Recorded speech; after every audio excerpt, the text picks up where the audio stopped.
사랑하는 성도 여러분, 2월 8일 화요일 아침 묵상 함께 나누겠습니다. 다 함께 사도신경으로 신앙 고백합니다.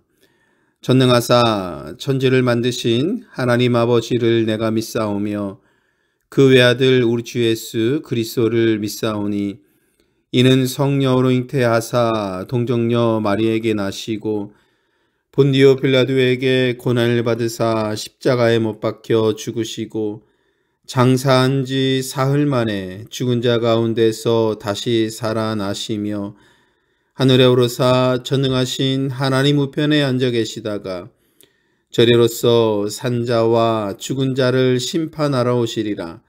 성령을 믿사오며 거룩한 공회와 성도가 서로 교통하는 것과 죄를 사하여 주시는 것과 몸이 다시 사는 것과 영원히 사는 것을 믿사옵나이다. 아멘. 오늘 아침에는 레위기 9장의 말씀으로 아침 묵상 함께 나누도록 하겠습니다. 여러분, 오늘도 하나님께서 변함없이 우리 모두를 사랑하시고 은혜 베푸십니다. 하루 온종일 이 사랑과 은혜 가운데 거할 수 있는 저와 여러분 되기를 주님의 이름으로 간절히 축복합니다. 이스라엘 백성들은 하나님께 부름을 받고 거룩한 백성으로서 선택이 되었습니다. 하나님께서는 그들에게 거룩한 백성으로서 지켜야 할 의무에 대해서 말씀해 주셨고 그 말씀을 통해서 이스라엘이라는 신앙의 정체성과 또 삶에 대한 그런 내용들까지도 말씀해 주셨습니다. 이스라엘은 이렇게 하나님께서 주신 말씀을 통해서 그것을 지켜가면서 거룩한 백성으로서 세상에서 구별된 민족으로서 살게 되는 것입니다. 이와 관련된 말씀이 우리가 함께 말씀을 읽고 있는 레위기의 말씀에 나와 있습니다.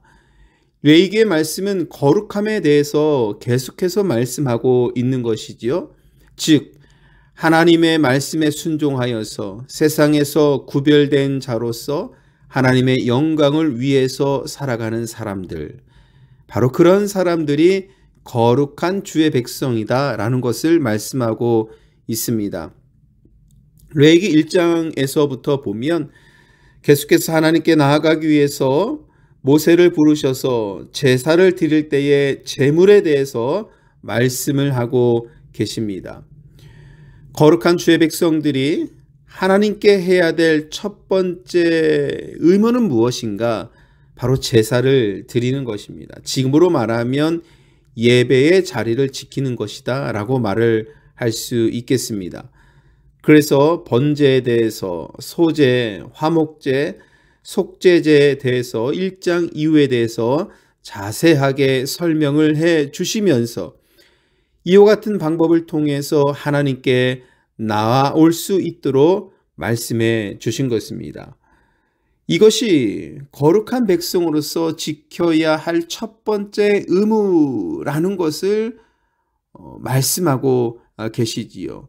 다시 말하면 이스라엘은 하나님께 제사를 드림으로 구별된 거룩한 백성으로서의 정체성을 지니게 되는 것입니다.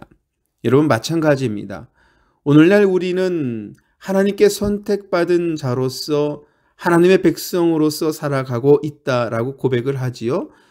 우리가 이렇게 하나님의 백성이 될 수 있는 것은 예배의 자리를 지켜가면서 하나님의 부름받은 백성으로 살아가게 되는 것입니다. 이것은 레위기의 말씀을 통해서도 그리고 이스라엘 백성이 하나님께 제사를 드림으로 하나님께 영광 올려드렸던 이 모든 주의 말씀들을 통해서 신앙의 전통을 통해서도 확인이 되고 있지 않습니까? 그러므로 여러분 모두가 하나님께 영광 올려드릴 수 있는 예배의 자리를 굳건하게 잘 지킬 수 있는 그런 믿음의 자리로 나아오시기를 간절히 바라겠습니다. 오늘 함께 여러분들과 읽게 되는 8장, 9장, 10장 이 말씀 속에서는 사실은 아론에 대한 이야기입니다. 출애굽 공동체에서 민족의 지도자로 세워주신 모세에 대해서 우리가 잘 알고 있지요. 모세도 매우 중요한 그런 인물이고 지도자이고 하나님께 부름을 받은 사람입니다. 그와 못지않게 레위기에 와서 또 중요한 인물을 우리가 뽑는다라면 대제사장으로 세워진 아론이다라고 말을 할 수 있겠습니다. 8장 이후에부터는 아론이 하나님께 부름받아서 제사장으로 세워지는 그 위임식이 거행되는 것에 대해서 말씀을 하고 있습니다. 8장 말씀 속에서는 이와 관련된 말씀을 잘 설명하고 있지요. 무려 7일 동안 위임식을 거행한다라고 말씀을 하고 있습니다. 모세에 의해서. 여러분, 이 정도 7일 정도로 위임식을 거행하는 것으로 보았을 때에 아론을 통해서 세워지는 이 제사장 직분이 이스라엘 백성 앞에서 그리고 하나님 앞에서 얼마나 중요한 그런 사명을 지닌 그런 직책인지를 우리는 알게 되는 거지요. 그리고 9장에 들어와서 이제는 모세를 통하여서 하나님께서 말씀하시기를 아론이 직접 하나님 앞에 제사를 드리고 그가 제사를 드린 후에 주의 백성들이 동일하게 제사를 드림으로 인하여서 하나님의 영광이 그들 가운데 나타날 수 있도록 하나님께서 말씀해 주고 계십니다. 그런데 이 주어진 말씀을 통해서 저는 4절과 6절에서 이와 같은 말씀이 마음에 깊게 이 아침에 새겨졌습니다. 4절에 오늘 여호와께서 너희에게 나타나실 것임이니라. 6절 말씀입니다. 여호와의 영광이 너희에게 나타나니라. 여러분, 이것은 무엇입니까? 하나님께 나아가기 위해서 이 제사의 자리를 굳건하게 지킬 때, 즉 오늘 우리들에게 말을 한다라면 예배의 자리를 지킬 때에 하나님의 영광이 그 가운데 충만하여진다라는 것을 말씀하고 있습니다. 이스라엘 백성들은 대제사장을 통해서 제사를 드림으로 인하여서 자기의 죄를 회개하고 하나님께 나아갈 수 있었던 것입니다. 이런 자리를 지킬 때에 하나님의 영광이 그들 가운데 함께할 것이다 라는 것을 오늘 9장의 말씀 속에서도 우리들에게 하나님께서 기억하게 하시는 것입니다. 실제로 10장 마지막 절에 보면 그 영광이 제단 위에 내려졌을 때 이런 현상이 일어난다고 말씀하지요.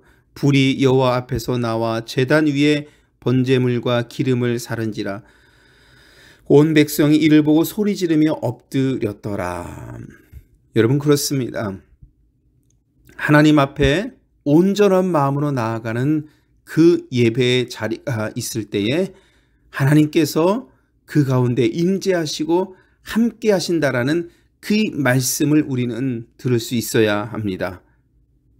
이와 같이 하나님께서는 아론을 이스라엘 백성들 앞에 제사장으로 세워주시고 그를 통하여서 제사를 드리고 하나님께 영광 올려드릴 때에 하나님께서 이스라엘과 함께 하신다라고 우리는 기억할 수 있어야 합니다. 마찬가지로 오늘 우리가 살아가는 믿음의 삶의 자리에서 여러분, 예배 자리를 지키고 하나님의 영광을 목도할 수 있는 믿음의 삶으로 나아갈 때에 날마다 은혜를 베풀어 주시는 예수 그리스도의 은혜가 우리 가운데 충만할 줄 믿습니다.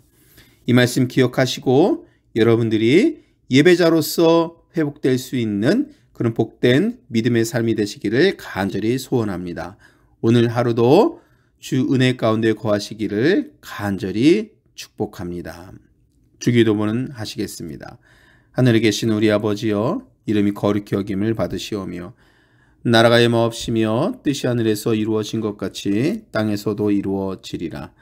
오늘날 우리에게 일용할 양식을 주옵시고 우리가 우리에게 죄 지은 자를 사하여 준 것 같이 우리의 죄를 사하여 주옵시고 우리를 시험에 들게 하지 마옵시며 다만 악에서 구하시옵소서. 대개 나라와 권세와 영광이 아버지께 영원히 쌓옵나이다. 아멘.